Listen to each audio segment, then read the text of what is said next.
Salut les amis, j'espère que vous allez bien, bienvenue dans cette toute nouvelle vidéo YouTube. Aujourd'hui, on se retrouve pour une vidéo que j'attendais avec impatience. Je vais vous dire exactement les compléments alimentaires que je consomme à titre personnel et pourquoi pas mes recommandations pour des cas un petit peu plus spécifiques. Parce que je vois beaucoup, forcément sur les réseaux sociaux, un petit peu partout, de gens faire la promotion de beaucoup de compléments. Et c'est vrai que parmi les compléments qui sont recommandés, il y en a pas mal où je m'interroge réellement sur leur efficacité. Donc là, j'en ai quelques-uns avec moi, je vais vous montrer un petit peu ce que je consomme. Et comme ça, vous allez pouvoir voir si de votre côté, ça peut vous être utile de consommer les mêmes compléments que moi, ou certains que je vais pouvoir citer dans la vidéo. En tout cas, j'espère que tout se passe bien pour vous. On commence directement avec le premier complément. Alors oui, si vous vous demandez, tous les compléments que j'ai sous la main viennent de chez Bulk et je consomme très peu de compléments. Donc c'est-à-dire que ce que vous voyez ici, ça fait pratiquement un an que je l'ai. Donc voilà, il y a même des trucs qui sont périmés, mais juste que je garde parce que j'ai pas eu le temps de les jeter tout simplement.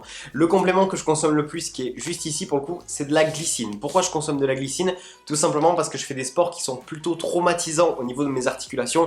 Vous le savez pour la plupart, mais je fais pas mal de street workout et forcément sur certains mouvements, les articulations prennent un petit peu cher. Donc au niveau de la glycine, il y a eu pas mal d'études qui ont été faites. Et du coup, la glycine peut être plutôt intéressante pour des personnes qui s'entraînent comme moi. Donc si vous pratiquez voilà, de la musculation, un petit peu de cross-training, du crossfit, du street workout, ça peut être plutôt intéressant. Du coup, je vous l'avais dit sur la dernière vidéo où je parlais du sommeil, je vous la remettrai juste ici si vous ne l'avez pas vu, mais ça peut être aussi super intéressant pour les personnes qui ont un petit peu du mal à dormir.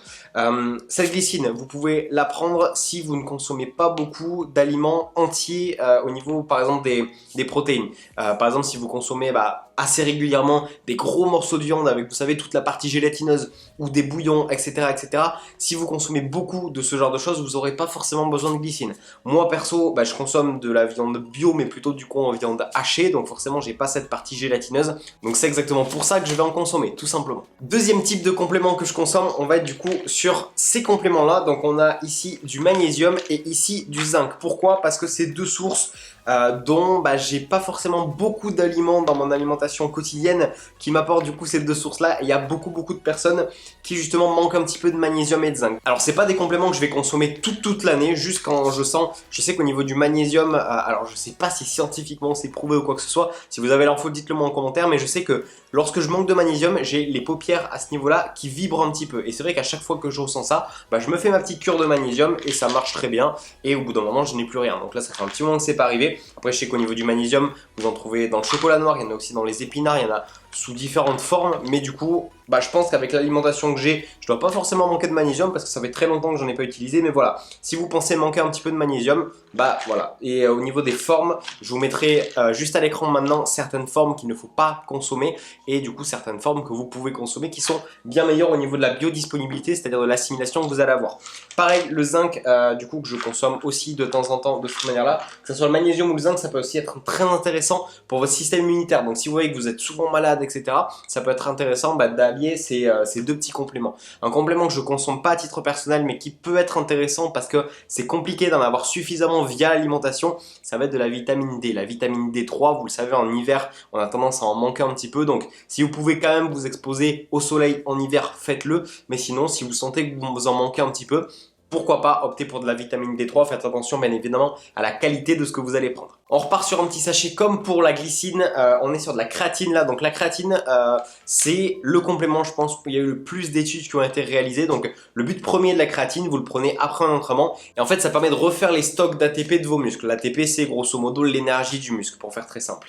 Donc je sais que je le consomme après mes entraînements, donc la créatine malheureusement chez certaines personnes ça peut avoir des effets, chez d'autres personnes pas du tout. Donc pour le coup moi je suis un petit peu en période de test parce que j'en ai très peu consommé, donc je vous dirai d'ici quelques temps, vous verrez peut-être si jamais vous voyez que j'ai beaucoup progressé, peut-être que ça viendra de la créatine. En tout cas ça fait pas trop longtemps que j'en consomme après mes entraînements, je vous avoue que je vois pas grande différence, mais je sais que chez certaines personnes ça peut vraiment très bien réagir, donc à tester. Un complément maintenant que je consommais et que je consomme plus du tout, c'est tout ce qui est pré-workout. Donc je conseille déjà pas forcément d'en consommer tous les jours parce que c'est des choses qui sont quand même assez transformées. Je pense que si je lis un petit peu l'étiquette derrière, je pense qu'il va y avoir une liste d'ingrédients très longue. Maintenant que je me suis mis à boire du café, en général je consomme plutôt du café parce que voilà, c'est juste un petit coup de caféine juste avant de s'entraîner. Donc si vraiment, je sais pas, vous vous entraînez en fin de journée, que vous avez une grosse journée derrière et que vous sentez que ça fait vraiment une différence quand vous avez un pré-workout, pourquoi pas. Mais sinon un simple café pourra faire l'affaire, il n'y a aucun souci. Et enfin du coup, un dernier complément complément qui m'arrive de consommer de temps en temps, mais c'est extrêmement rare. C'est plutôt dans les cas où, par exemple, sur une journée, je vais manquer un petit peu de protéines, je vais pas pouvoir, par exemple, prendre un encas. Je peux à la rigueur prendre un petit peu de whey. Donc c'est très très rare que j'en prenne. C'est pour ça que vous m'avez, je crois, jamais vu, mais sur Instagram, je sais pas, en story, un shaker de whey ou de la whey avec du fromage blanc.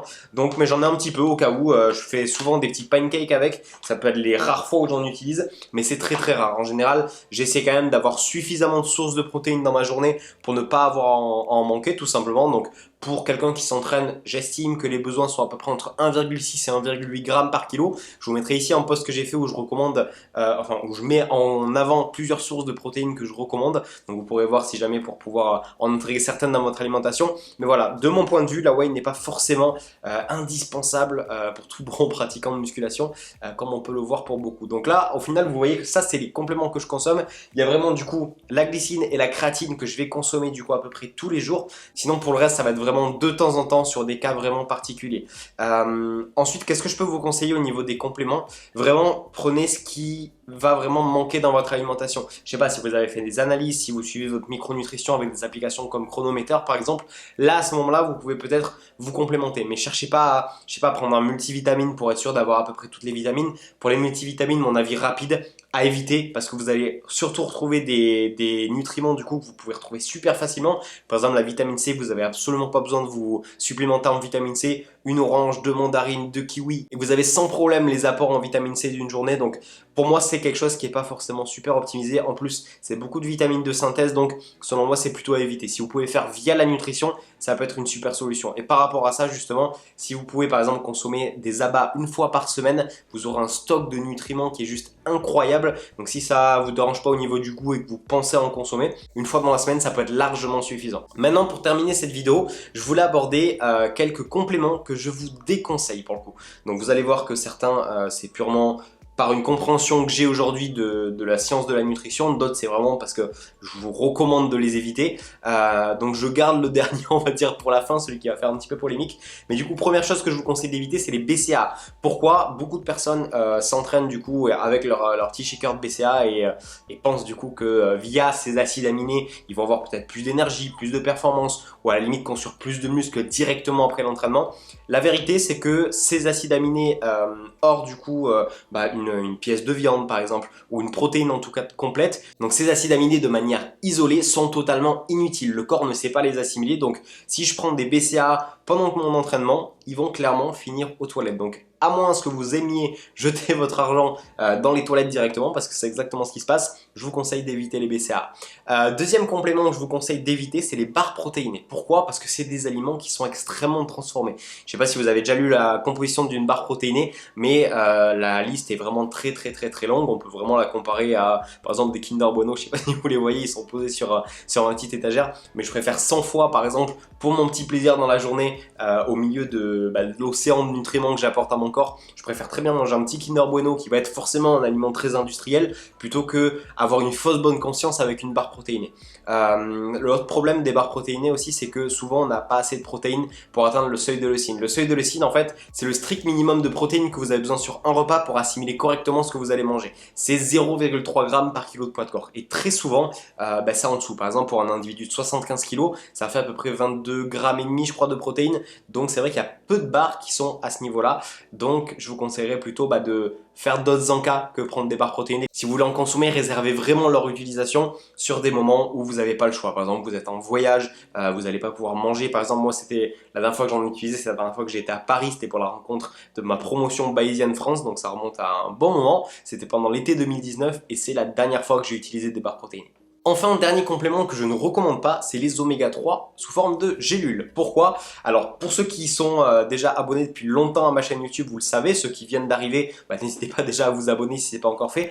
Mais selon moi, les acides gras présents dans les oméga 3 ne sont pas vraiment intéressants. C'est beaucoup d'acides gras du coup qui sont insaturés et du coup qui sont moins stables, on va dire, à haute température et qui peuvent très facilement s'oxyder. Et à l'intérieur du corps humain, qui est du coup par définition assez chaud, c'est pas forcément le top. Donc, personnellement, je sais qu'au niveau des oméga 3, la recherche a montré que ça avait des effets bénéfiques sur le court terme, effectivement, mais c'est vrai qu'on sait aussi que les acides gras du coup insaturés et notamment les polyinsaturés ont sur le long terme des effets négatifs. Donc, il faut voir ce qui est le mieux entre ce qu'on va avoir comme effet bénéfique sur le court terme et les effets négatifs sur le long terme. Donc personnellement, ce que je fais, c'est que je consomme du poisson au moins une fois dans la semaine pour avoir quelques oméga 3 à ce moment-là, même si franchement je m'en fiche, je consomme juste le poisson parce que j'ai envie d'en consommer et je sais du coup que j'ai un petit peu d'oméga 3. Donc si vous voulez avoir du coup des oméga 3 parce que vous pensez que c'est bénéfique, je vous conseille de les consommer sous forme de poisson tout simplement et éviter de consommer ces petites gélules qui sont en fait juste des déchets industriels. Donc bien sûr, je sais que